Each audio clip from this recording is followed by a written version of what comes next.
that Russian authorities admit the responsibility. 451 migrants crossed the English Channel illegally on Christmas Day, according to official figures from the Home Office. 6 more small boats carrying at least 250 migrants have also reached UK waters today. The latest arrivals have been brought to the Border Force Processing Centre in Dover. And with calm weather conditions expected to continue, Border Force says it is on heightened alert for potential surges in further crossings. Reform UK's membership has overtaken the Conservatives today, just months after Nigel Farage's return as party leader. Their tracker shows more than 135,000 members, a 300% surge since Farage's comeback in June. Younger supporters, cheaper fees and frustrations with the Tories are all driving that growth, and Farage claims reform is now the future of British politics. Meanwhile, the Conservatives last reported around 120,000 members and have since faced criticism for a lack of direction under leader Kemi Badenoch. Well, the Reform leader Nigel Farage has been speaking to us here on GB News about those figures. Incredible. Over 15,000 people have joined us and given us their 25 quids over the last 4 days. This is an historic moment when the newest party in British politics overtakes the oldest existing political party in the world. Something is happening, so of course I'm delighted. And Boxing Day shoppers are avoiding the high street today, with footfall down reportedly over 12% compared to figures last year. Retail parks did fare slightly better, but overall activity across the UK is more than 10% lower than in 2023. Analysts blame the shift to online shopping, rising costs for physical stores and changing habits driven by year-round promotions. But Barclays still estimates that we will have spent £4.6 billion today, although most of it, as in previous years, will be online. Those are the latest headlines for now. Plenty more still to come. I'll be back with you in an hour. For the very latest GB News direct to your smartphone, sign up to News Alerts by scanning the QR code or go to gbnews.com/alerts.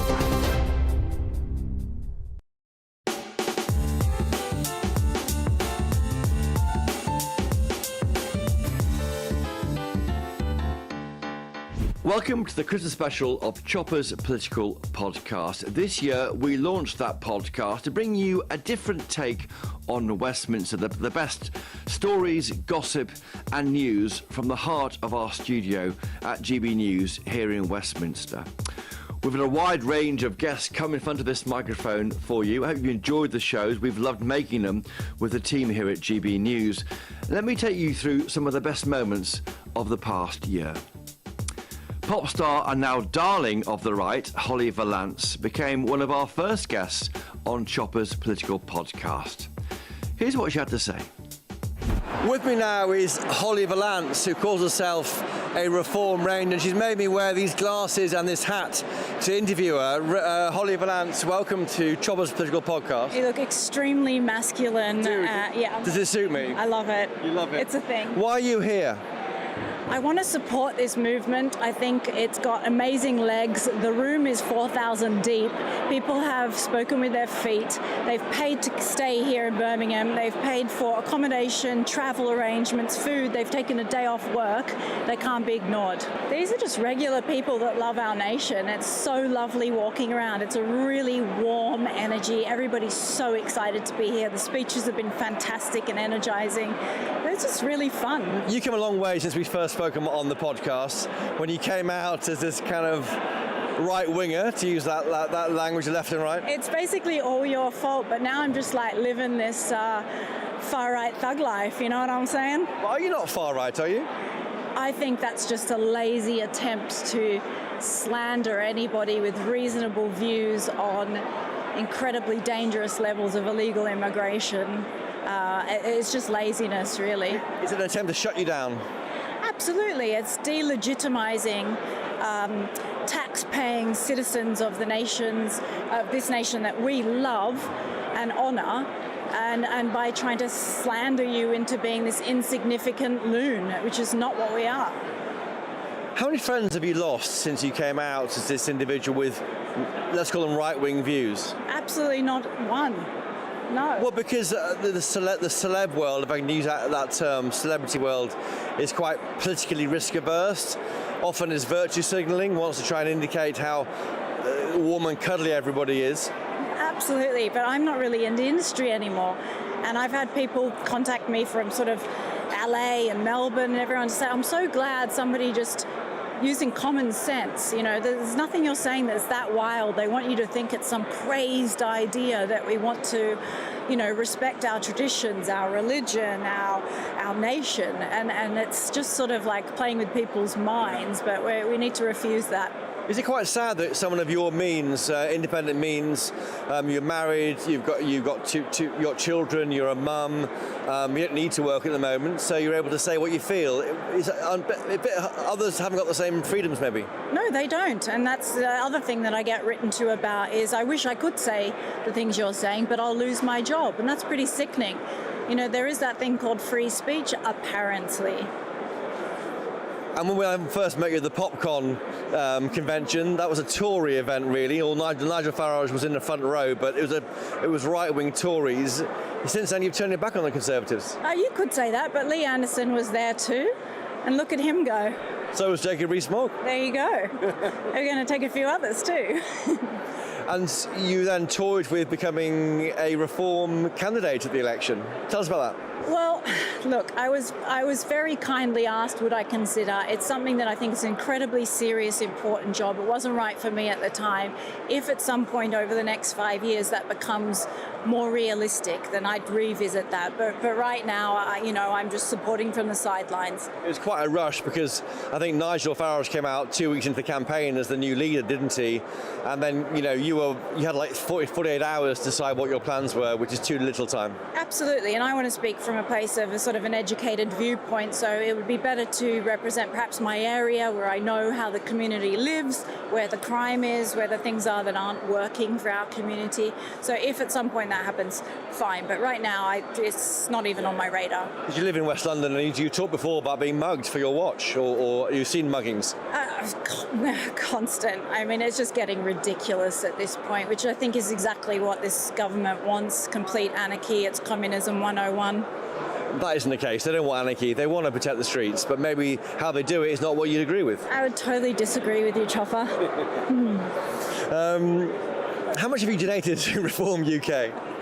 I'm sure you can look that up on something if you really want to know the numbers. Lots of money.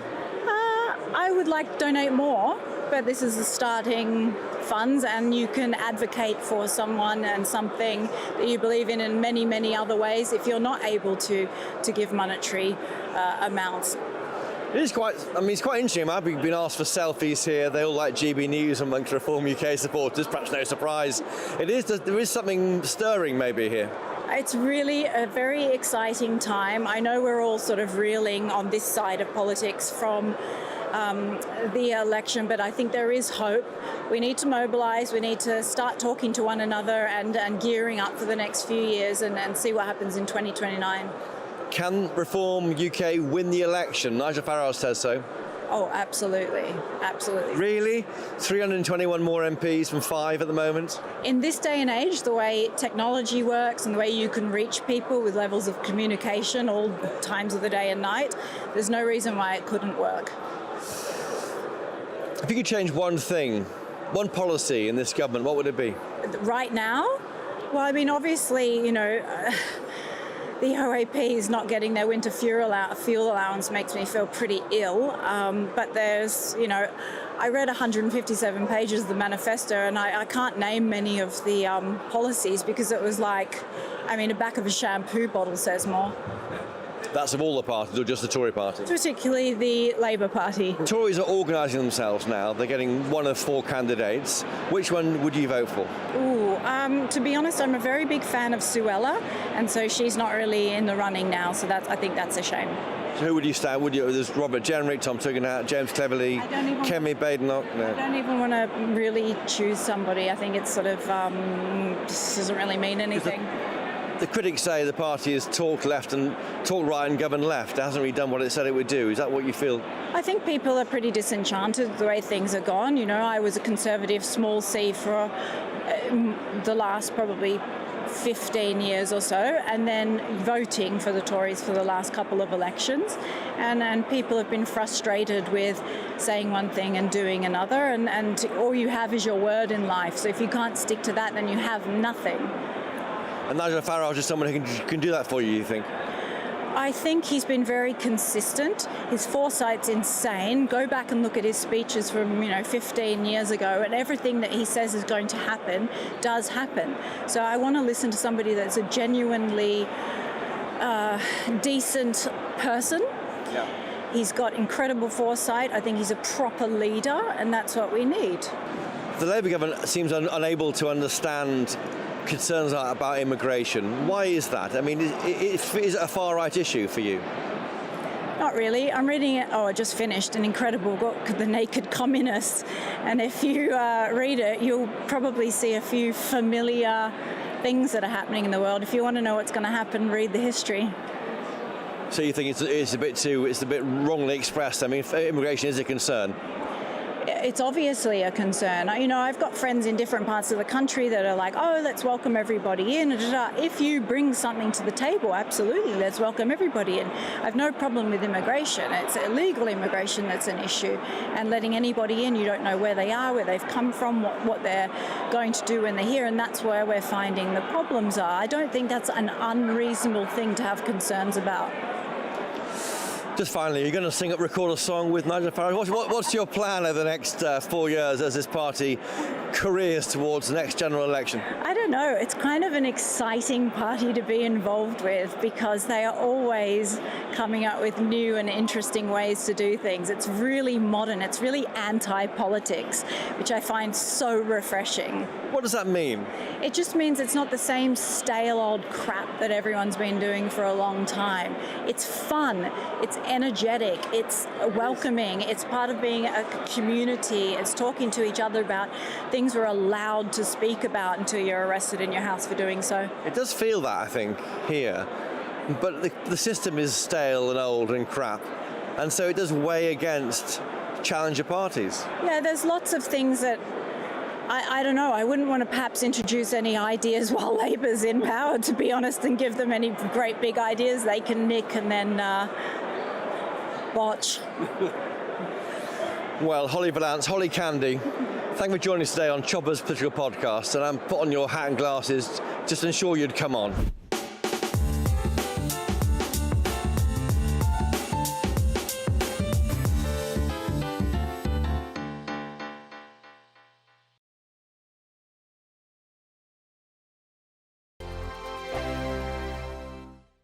Sunday with Michael Portillo from 11, only on GB News.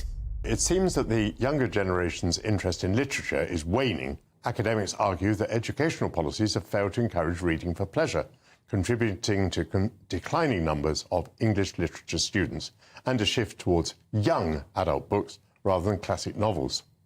According to 2023 figures from the National Literacy Trust, the number of 8 to 18-year-olds who say they enjoy reading has sunk to its lowest level for almost 20 years, with a quarter fewer reading each day over that same time period.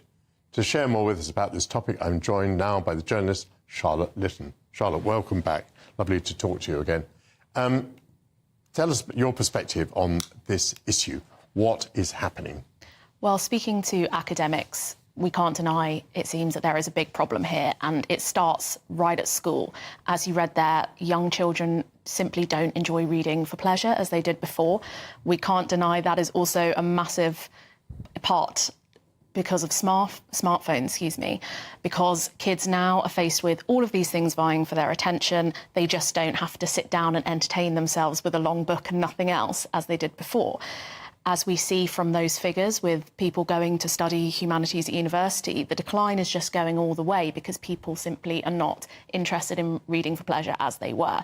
Do you get any feeling that education policy or that teachers are taking steps to counter this? Well, there is a review of the curriculum going ahead right now, but school is a huge part of it. One of the things that has come up in this conversation is whether teachers now are dealing with crowd control, which means they can't simply encourage reading for pleasure because they're simply trying to get a hold of the students they have. GB News, the People's Channel. We're proud to be GB News, the People's Channel, and as you know, we always love to hear your views. Now, there's a new way of getting in touch with us at gbnews.com/yoursay. By commenting, you can be part of a live conversation and join our GB News community. You can even talk to me, Bev Turner, or any of the members of the GB News family. Join me, Nana Akweer, for an informative, interactive news programme with a difference. It's fun. No, he didn't say that, Dave. I'm so surprised. I think there's an element of truth to that. Join me from 3 p.m. every weekend, only on GB News, Britain's news channel. This is Britain's Newsroom, where your voice matters. It's just astonishing. With expert analysis and honest opinion, we don't just keep you informed. We bring you unique perspectives you won't see anywhere else. Can't argue with any of that. When the news happens, it happens here. On Britain's Newsroom, weekdays from 9:30 a.m. Only on GB News.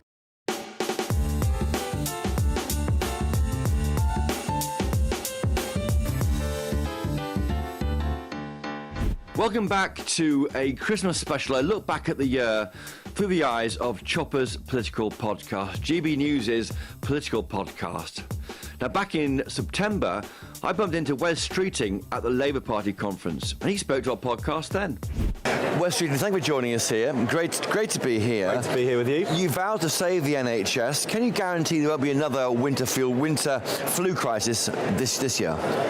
I think there will almost certainly be a winter crisis this winter, because the change we need to make in the NHS will take time. My focus this winter will be on patient safety and providing the best possible care against what will inevitably be a challenging backdrop. At the same time, you won't see me ducking those challenges, hiding away in my office in Westminster. I will be out on the front line with those clinical teams working in some of the hardest systems, and those areas that regularly, almost annually now, have a winter crisis, with my sleeves rolled up, listening, learning and preparing for the following winter so we can do better than our Conservative predecessors did. And bring it round to delivering for voters who voted you in such numbers back in July.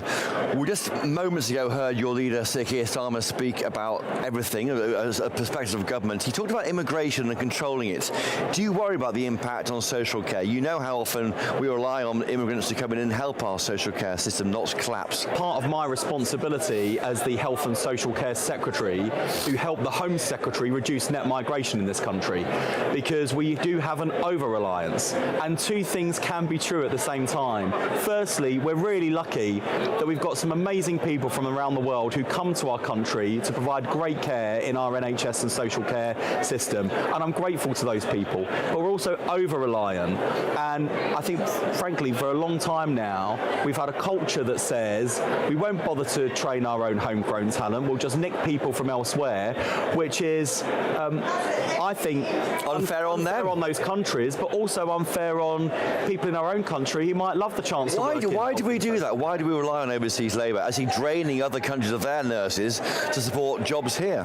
Well, I think on the NHS side, it's because training doctors, nurses and other NHS staff takes time and money, so there's a bit of a shortcut there. And then on the social care side, it's because, frankly, we don't pay or value our care staff enough. And I thought one of the bits of the Prime Minister's speech I loved was when he talked about his sister being a care worker and his determination to make sure that when she walks into any room and she tells people what she does for a living, she's treated with the same respect as her brother, the Prime Minister.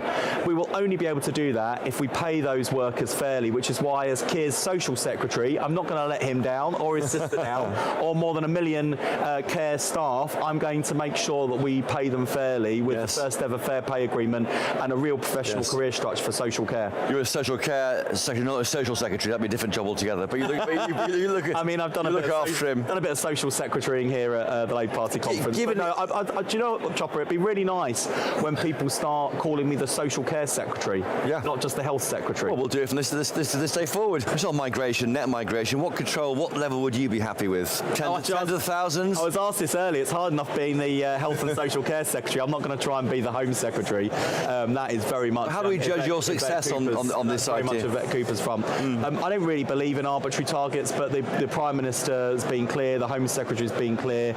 They want net migration coming down, and actually I can make a big contribution to that as part of the team, making sure we are training and recruiting and retaining our own homegrown talent. Yeah, you've spoken, of course, in your book, movingly, about your working class roots. How do you feel about this cut to the winter fuel allowance? What would your mum think about that, your family members? Well, look, I get, especially for people who have received the winter fuel allowance and won't now receive the winter fuel allowance because it's being targeted only at the poorest pensioners, that they would rather have it than not have it. And when it comes to the choices that we face to balance the books, the Chancellor had to set out that choice earlier on, before the summer break, because it had to take effect ahead of this winter. So I think on the timing, I think we've had a kind of month or two where pensioners thought, OK, look, we get there are hard choices, but at the moment where you've only heard about the hard choices for pensioners, and as you heard from the Prime Minister today, in his kind of characteristic honesty, there are further hard choices still to come. We're going to take those hard choices because it's vital we fix the foundations and build that brighter future that he described in his visionary speech. Do you worry, though, that critics might say at some point in this, you're in a 5-year government, you're the Tories in disguise? I can see that emerging, bubbling under. I was talking to Sharon Graham at Unite. You know how she's concerned about this winter fuel payment cut. That's a risk you're going down, or perhaps you don't mind about it? Look, I'm used to being called a red Tory on social media, but I think, the speech we got from the Prime Minister today was a Labour Prime Minister's speech in the finest traditions of Attlee, of Wilson, of Blair, Brown. I thought it was an outstanding vision, but people also saw today the steel, because of course we've been used to coming to Labour conferences and seeing Keir Starmer, the Labour leader, changing the Labour Party, grabbing it by the scruff of its neck, shaking it off the complacency and the disregard for voters that we saw over the years of those defeats. And now the country have seen the same steel in their Prime Minister. Someone who changed the Labour Party with grit and steel and determination is now going to change the country with grit, steel and determination. I thought he had a real fire in his belly today. And it was great to see the lighter side of Keir Starmer with some of the jokes he told and talking about his family, but also the hard as nails Keir Starmer as well. You talked on the issue of austerity, get the welfare bill down. Does that worry you? No, not at all. I think it's a good thing. We've got to, and again, in terms of my contribution and what I can do to help Liz Kendall, our Work and Pension Secretary, I don't just want to, make sure we get people back to health. I want to make sure we can help them back to work too. And if they're stuck waiting on an NHS waiting list, whether for physical treatment or mental health treatment, what a waste of their time and a waste of their potential and a waste of the contribution that they want to make to our economy. So, as I always say to the Chancellor, particularly in discussions about the budget and the spending review, what's good for the nation's health is good for the nation's economy. Okay. On a serious note about public health, I've got a reform agenda that's based on health service reform and public health reform, because unless we grip both of those issues, we are going to end up being overwhelmed by a perfect storm of growing ageing society, rising levels of chronic disease and rising cost pressures. If we don't address this,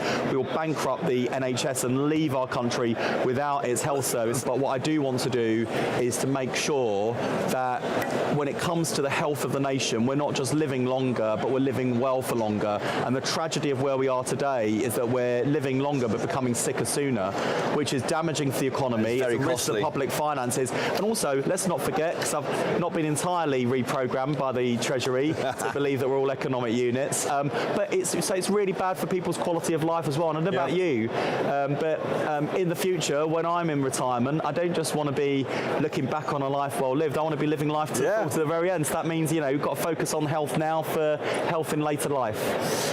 When will things get better? When will things get better? When will it get better? Wes Streeting? I think people are going to see the real improvement over the course of this Parliament. If you think back to just the last few months, so in the last few months, I've taken action on junk food ads being targeted at kids. I've put 1,000 more GPs on the front line. They'll be there by the end of the year. And I've taken action to resolve the junior doctor doctor strike that cost us billions of pounds and 1.5 million or so delayed, cancelled operations, appointments and procedures. You look at the government more broadly, Great British Energy, Great British Railways, the Secure Border Command, the work of change has already... Give our viewers and listeners some hope. The work of... Well, I'll tell you what, let's end on a hopeful note. The work of change has already begun, but the best is yet to come. And when is that? When's it going to be? Next summer? We've only been in 3 months. Give us a break. Blimey, you're a taskmaster. But look, honestly, let's just end on a serious note, since you didn't let me end on the hopeful note. We know that we've got to deliver and that we're going to be judged by our actions, not simply our words. And I think you saw from the Prime Minister's steel and determination today, we will not let you down. On that note, Wes Streeting, thank you for joining us today for GB News and our Choppers Political Podcast. Thank you. Thank you.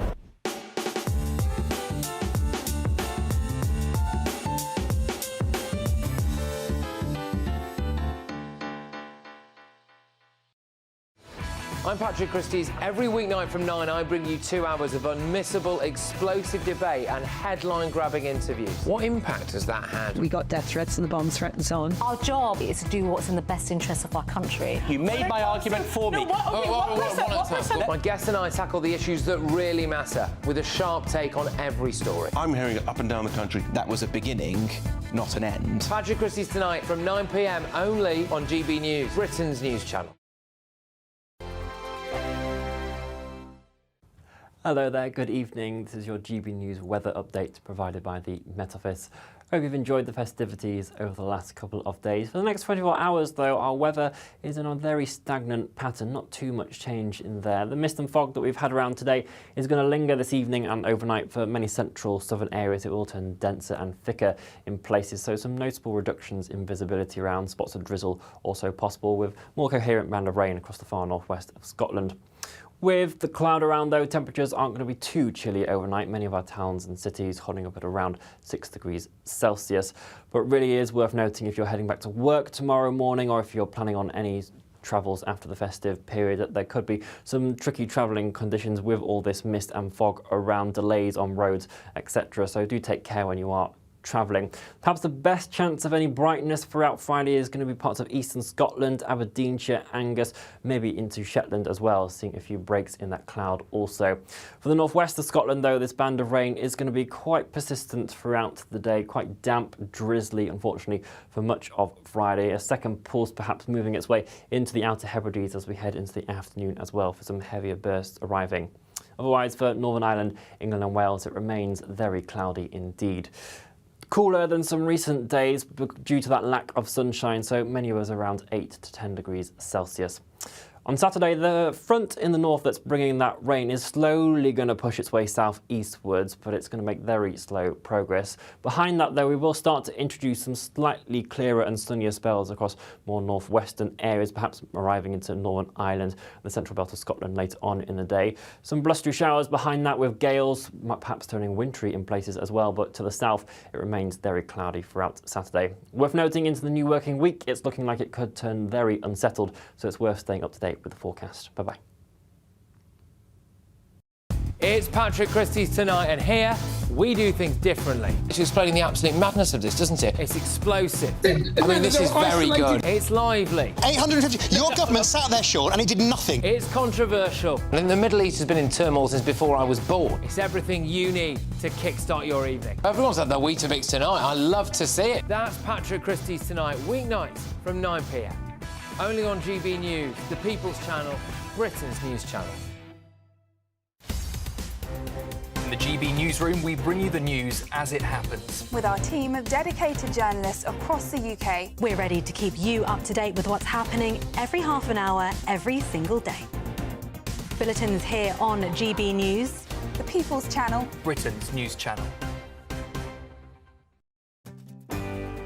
I'm Michelle Dewberry, and this is GB News, the People's Channel, Britain's news channel.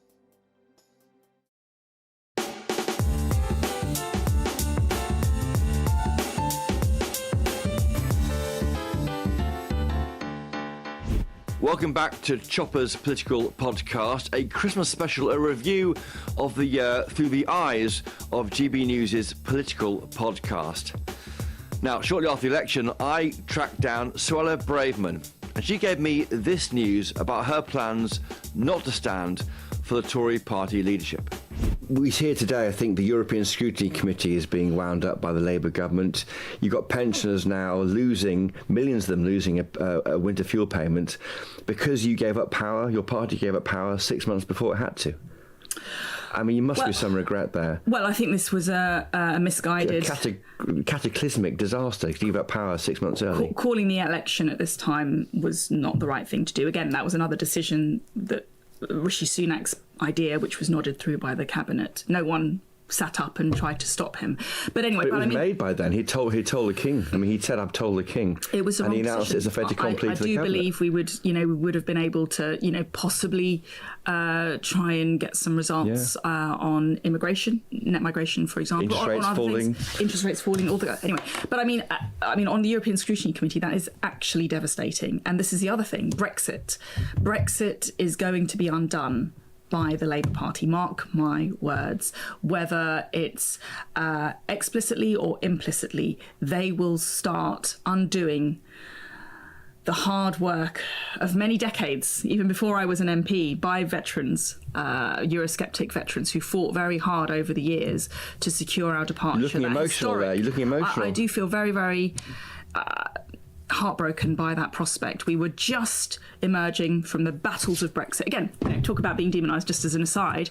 When I voted for Brexit, when I was ERG chairman, when I was a Spartan, one of the 28, I was facing accusations of treachery and, being insane then. So, this is a pattern, I'm afraid, and it's something I will live with. But, back to the current problem, the European Scrutiny Committee has fulfilled a critical role in recent years of ensuring that Brexit is actually delivered properly.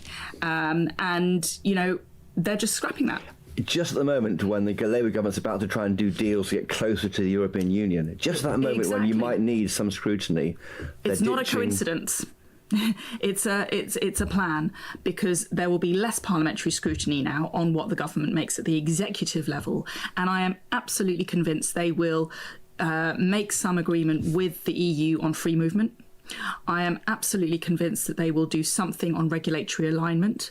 So all of the kind of big wins from Brexit, divergence, so we could set our own rules, scrapping some of the onerous regulations and bureaucracy from the EU Commission. I think we're going to be going backwards. As part of this renegotiation of the trade and cooperation agreement. I think that. And what's the shape of that freedom of movement deal they might do? Well, I would not be surprised if Keir Starmer did just accede to some more loosening of free movement. So younger people under 25-year-olds can travel? There's some suggestion of that at the moment. But also there might be something on returns. So, listen, when I was Home Secretary, working with Rishi Sunak, actually, we would try and engage the EU in a discussion about taking returns on the Channel. That would be the solution. If the EU and France accepted disembarkations from the Channel of illegal migrants, taking back to ports, taking back to French ports, then actually that would be the deterrence that we needed. Because we couldn't get that, we had to devise the Rwanda scheme.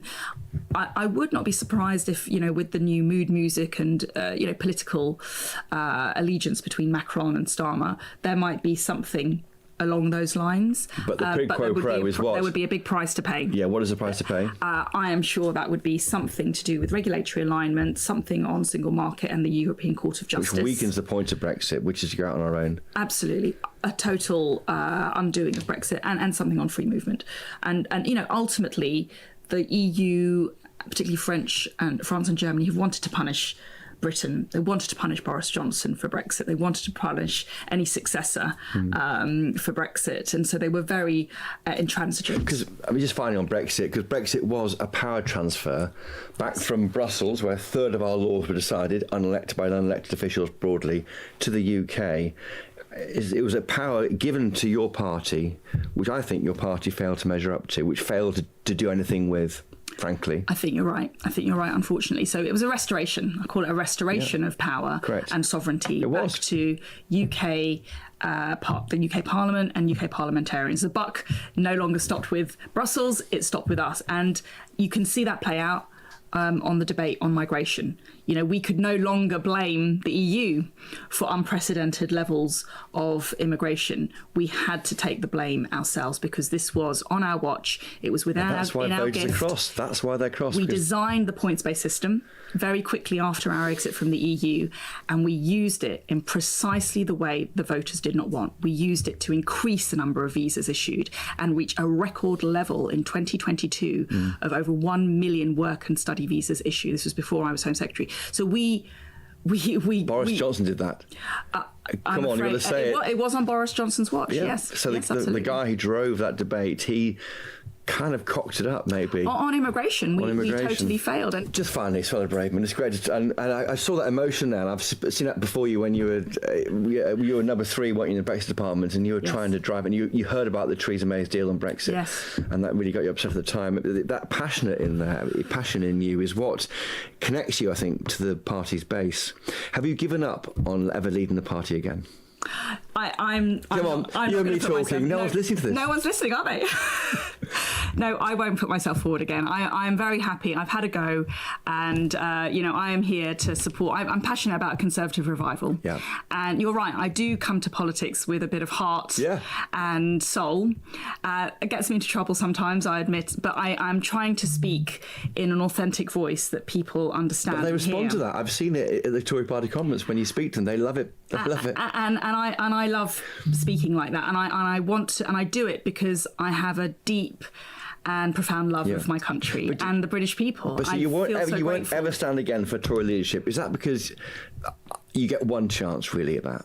I mean, look at Jeremy Hunt. He's had, I think, 2 or 3 goes, but with declining returns. Listen, I very much hope the leader we choose stays in post for a very long time. We do tend to chop and change, and I think we've done that with too much frequency in recent years, which is one of the reasons the electorate got fed up with us. Let's have some stability. Let's allow someone to bed in and let their agenda and work out what it is. And let's give it a good go. But no, that will be it from me, I think. And what's next for you? There's talk about reform. Would you ever join reform? I'm not going to defect to reform, no. And I hope I'm not driven out to reform by my colleagues. Listen, I look at Lee Anderson. Lee Anderson's a good friend of mine, and it's a tragedy that we lost him to reform. He's someone who speaks with an authentic voice that resonates with a lot of people in Britain. And, he's someone who is very brave, incredibly dedicated, and that we lost him, that our Conservative Party could not be the broad church. We talk about our broad church. Well, we weren't broad enough for Lee Anderson. That was a cock-up by Whips. He was told to apologise for some remark, wasn't he, I think? I can't remember, but yes, it was something petty, actually. But it was easy. In politics, you have it all the time. There's a way around that, I think. Yes. Lee Anderson should be sitting as a Conservative Member of Parliament. In fact, we should have more Conservative members of Parliament, because reform should not have been the force that it was. And many of our MPs lost because of reform. So we talk about a broad church. We should not be hounding out Conservatives, right-wingers, Eurosceptics, people who want to stand up for our flag and our faith, and as if they are somehow swiveled-eyed loons, which is the term that David Cameron, I think, used many years ago. Allegedly. Allegedly. I'm not sure ever say he denies it. term. Fair enough. Allegedly. Lee Anderson should be a Conservative MP.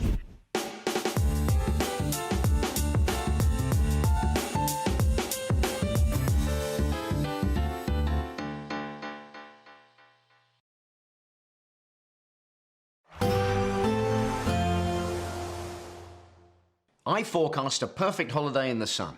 Weather looking good then? For sure, and no worries about our travel insurance. All Clear Travel Insurance sponsors GB News Travel Destinations Forecast.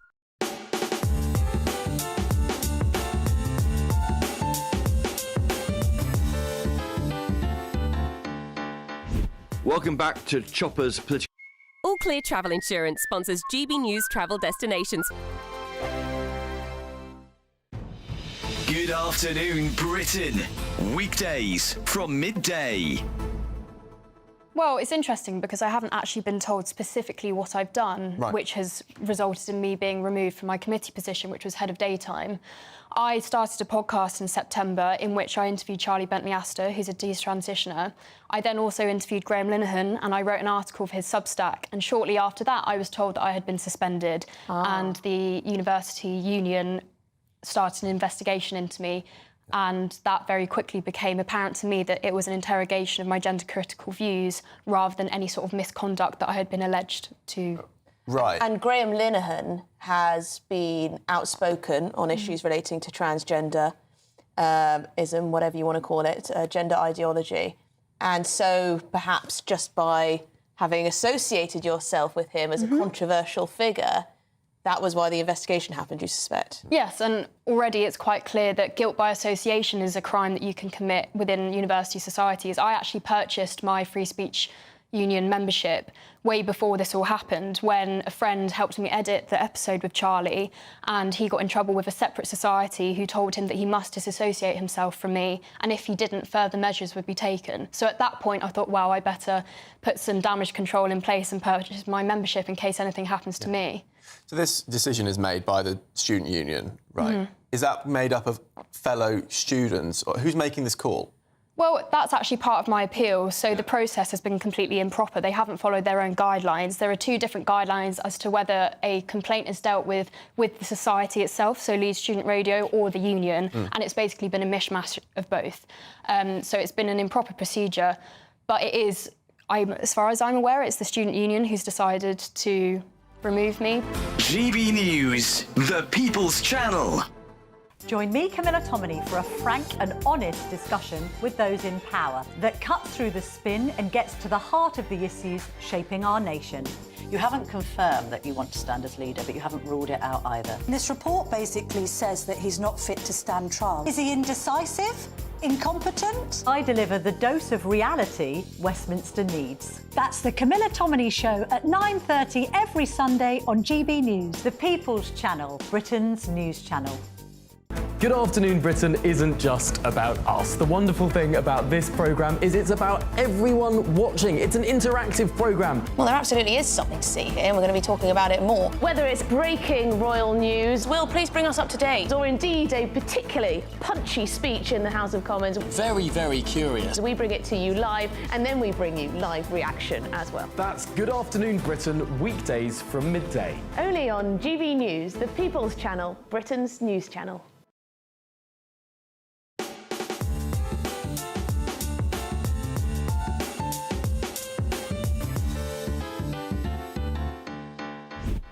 Earlier this year for the podcast, I spoke to Rosie Duffield when she was still a Labour MP. She went on to quit the party in the early months of a Labour administration over concerns about hypocrisy and cruel politics, as she described it. I think an indication of why she was going to go was in that podcast. And here's what she had to say to us. What is a woman? I think it's just an adult human female. I think everybody, if they're honest, knows what a woman is.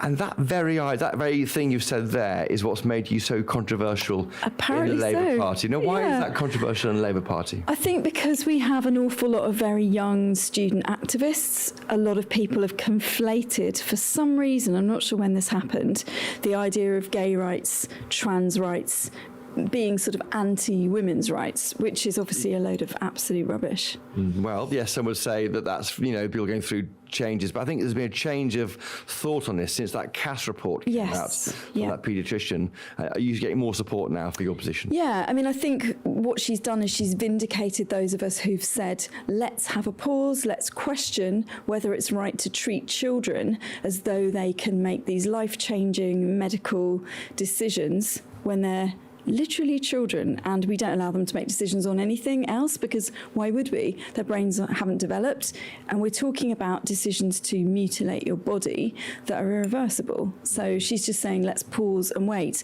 There's nothing anti-trans about that. It's just children being safeguarded. Why did you fall out with your party over this, what some would say is a basic I think because very many of these activists weren't really listening to the evidence or prepared to. I suspect, as lots of women in this sphere do, that it's basic misogyny and sexism, because women were speaking and saying, hold on a second, we've got this evidence, let's think again. And it's not a coincidence that an awful lot of the time when we met, we had to meet in secret, and the people outside Who's we? Women, women's groups, women's political even MPs. groups. Yeah, even Meeting MPs. in secret? Yeah, in secret, locations not revealed till the last minute. And the people outside were mostly young men. They still are mostly young men wearing balaclavas. It feels very uncomfortable. Does Labour then have a woman problem? My experience is only in the Labour Party, and I can't speak for other parties, but I do feel that the Labour Party does have an issue with women, yeah. Yeah, and you said before, haven't you, that Labour Party, being in Labour Party is like being in an abusive relationship. It has been at times for me, yeah. And that comes from somebody who has been in one, because you talked about it in 2019. Yeah, it's the psychological aspect of that kind of relationship where you can be loved 1 minute and showered with kind of praise and compliments and all of the stuff that you get in those kind of relationships, and then completely blanked, completely ghosted, and you're like, well, what's that about? And what did I do? And you don't know what you've done, and you spend ages trying to work it out. So in my case, in 2017, I was all over the posters and all over the great big screens at our conference because I'd won an unwinnable seat. In Canterbury. Yeah. A Tory seat for ages, for a century, I think, from memory. Since its inception, which was 1256. Right, okay. And it had never been anything other than Tory. I think there was a record on... you're a person to celebrate a moment for Labour. I was in 2017, and that was really lovely, and it was a bit overwhelming, and I wasn't really prepared for it. Nobody thought I'd get back in 2019. It was seen as just a blip. I was just this silly woman who happened to be in the right place at the right time. And now I am not remotely celebrated. It's the exact opposite. It's that I'm not in the fold, I'm not spoken to or about, and I sit and I watch, as a woman who's been there nearly around about 7 years, still the only Labour MP in my county of 2 million people, and Kent is on the forefront. I've got a rural agricultural seat. I'm in the heart of tourism in the southeast. We're the most affected by Brexit. I shouldn't have won, and then my majority went up in 2019 by 10 times. You would think I might have something to offer, but I am completely blank while I watch these brand new MPs going straight to the front bench. I mean, that's the sort of abusive feeling, if you like. Gaslighting, is it? It feels like that. It feels like the things I've achieved in Parliament are completely irrelevant to my own party. And what's the worst abuse you've received? You said you've been heckled in the chamber when you've been speaking. Yeah, I mean, By your own side. I'm used to that, but What kind of things are being said? Sometimes friends see me speak and they see that I look very nervous, and it's not really like me to hesitate or stumble on my words, but it's become more a thing I do when I speak in the chamber, because what you can't necessarily hear or see when you're watching on television is that there's normally a row behind me of Labour MPs chuntering non-stop comments about transphobes or whatever, not necessarily directed at me, but they know I can hear it. It's really uncomfortable, and I'm often sort of looking across the chamber to allies and making eye contact. Tory allies. Yeah. When did you last speak to Keir Starmer about this? Keir and I last had a conversation in September 2021, the week before Labour Party conference. So you haven't talked to him since September 2021? No. What have you done to make that happen? Have you written to him? Unanswered letters, unanswered emails, texts? I mean, I have made Keir aware of the latest disciplinary hearing that I went through, which was 11 and a half months. He was aware at most of the stages of that disciplinary procedure. What was that about again, briefly? I liked some tweets. Tweets about? What you might call gender-critical tweets by prominent gender-critical activists. And it's not the first... J.K. Rowling, that kind of person? Yeah, and Graham Linehan and that kind of thing. And it wasn't the first time. On what is a woman, on the definition of woman. Yeah, kind of. Yeah, and it's not the first time that I've been threatened with an investigation because of that, but it was the first big one that they'd sort of put me through. Why is that an issue for the Labour Party to investigate you? Is that you're not really going against policy, are you, by saying that? No, but I think the system seems to work. Nobody can really quite understand it, because when it's not obvious how they've come to these conclusions, what their stock answer is, and if you ask Keir about any one individual MP, the stock answer is it's an independent process. It's not an independent process. These aren't people off the street. If it was a sexual abuse allegation, they bring in a kind of panel of experts. But because this was an internal issue, I think it was triggered. I think what happens is you get activists and student groups and Labour members complaining about you. And I have seen screenshots and made them available to the Labour Party at the time that LGBT plus Labour, the group of activists inside Labour, were organising for complaints against me. And if they meet the threshold of enough complaints, then the party will trigger this disciplinary system, as I understand it. It's not independent. It's people that work for the Labour Party that run the disputes side of things. And then the NEC makes the ultimate decision, and our panel, that's the ruling body of the party. The NEC, who we as politicians vote for, the representatives, are factional. So under Jeremy Corbyn, they were Jeremy Corbyn's friends and supporters, and more on that side of the party. This time they're packed out with Keir Starmer's supporters and allies. So it's not remotely independent. It depends on where you sit in the party and what the regime is at the time. So just to be clear, are you under investigation at the moment? Not as far as I know. I might get a letter any time. But you've been cleared from the issue of liking tweets? I was cleared from the last one in January, yes. So you've been cleared since January this year? Yeah. So you're out the woods, you're not being investigated, and Keir Starmer won't meet you? No. Anyone around him? I have occasionally had some sort of messaging and things from a guy that works for him. I don't know what his role is, because backbenchers, we don't necessarily know who the staff are and what they do. I've got no interest really in Keir's team. Keir is a colleague who's, you know, I've been here 2 years less than he has. I can't really imagine why he can't meet with me as a colleague. You know, we're supposed to be all about equality in the Labour Party. He's the leader of the opposition now, but, you know. Are they trying to force you out? I mean, who knows? Yeah, probably. I mean, It just seems I can't say. I mean, of course they'd deny that, wouldn't they? Yeah.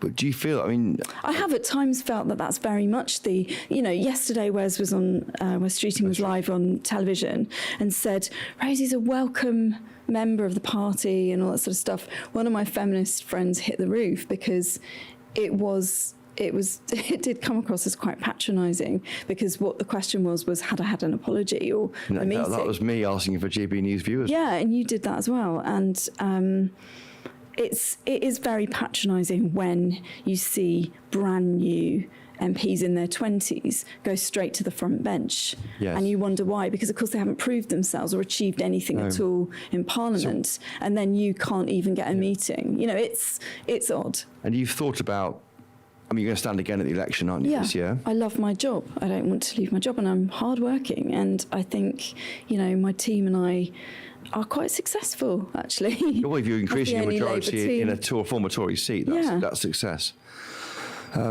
You would never join the Tories. That's a big jump for Labour to Tory. I can't think of a... No, I mean, the Tories... I mean, Sean Woodward, I think, went from the Tories to Labour. Yeah, I think it has happened. In the 2000s. But. And there's no... You know, of course I've got friends on the other side. We were voting on the smoking bill a couple of days ago, and I walked through the lobby having a really nice chat with the Prime Minister. He's a very nice man, and we were talking about films and television and just children and, you know, ordinary chit-chat. And I have got some friends on that side, but there are some really basic and fundamental ideological differences, like refugees and like Brexit, and I couldn't square that with myself. And also I think I'd be letting down my constituents. But Rishi Sunak will talk to you and Keir Starmer won't. Yeah, Rishi's really friendly. I just never see Keir, actually. Well, that's it. Thank you for tuning in to our Christmas special for Chopper's Political Podcast. I hope you've enjoyed watching it and listening to it. I'll be back in the new year with more podcasts, and do tune in, and we hope to build our audience through the next extraordinary year, 2025. It's never quiet in the world of politics. I tweet at Christopher Hope on X. Email me, chopper@gbnews.uk. If you enjoyed this podcast, please do tell your friends. If you really enjoyed it, leave a 5-star rating and a review on Apple Podcasts and Spotify and elsewhere, wherever you get your podcasts, to help other people find it. like to thank the great team of GB News colleagues through this year and on this podcast who have helped get it out weekly. Mick Booker, Jeff Marsh, Rebecca Nunes and George McMillan. And most importantly, again, thank you for listening and watching. If you want more Chopper in your life, and who doesn't, frankly, I know Rebecca Nunes does, my producer, do catch me during the week on GB News and at middays when Parliament sits for PMQs live on the channel. Keep up to date with our best reporting on our website, gbnews.com. But for now, Merry Christmas, and until next year, cheerio!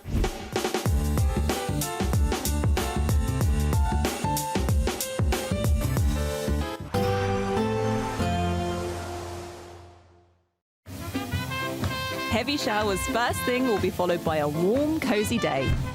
Boxed Boilers, sponsors of weather on GB News. Hello there, good evening. This is your GB News weather update provided by the Met Office.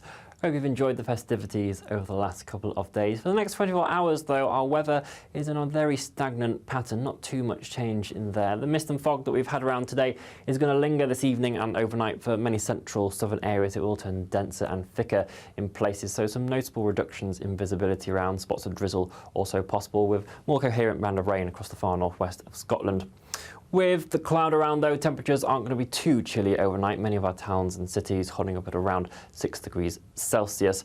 But it really is worth noting if you're heading back to work tomorrow morning, or if you're planning on any travels after the festive period, that there could be some tricky travelling conditions with all this mist and fog around, delays on roads, etc. So do take care when you are travelling. Perhaps the best chance of any brightness throughout Friday is going to be parts of eastern Scotland, Aberdeenshire, Angus, maybe into Shetland as well, seeing a few breaks in that cloud also.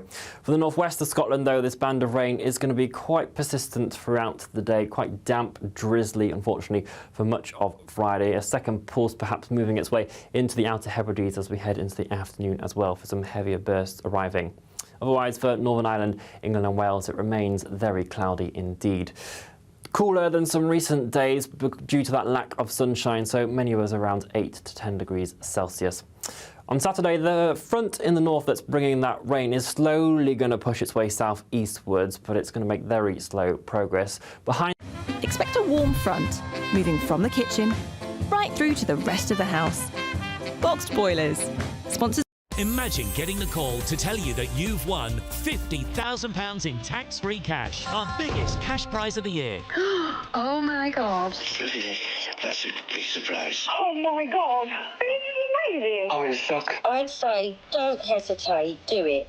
For another chance to win, text cash to 63232.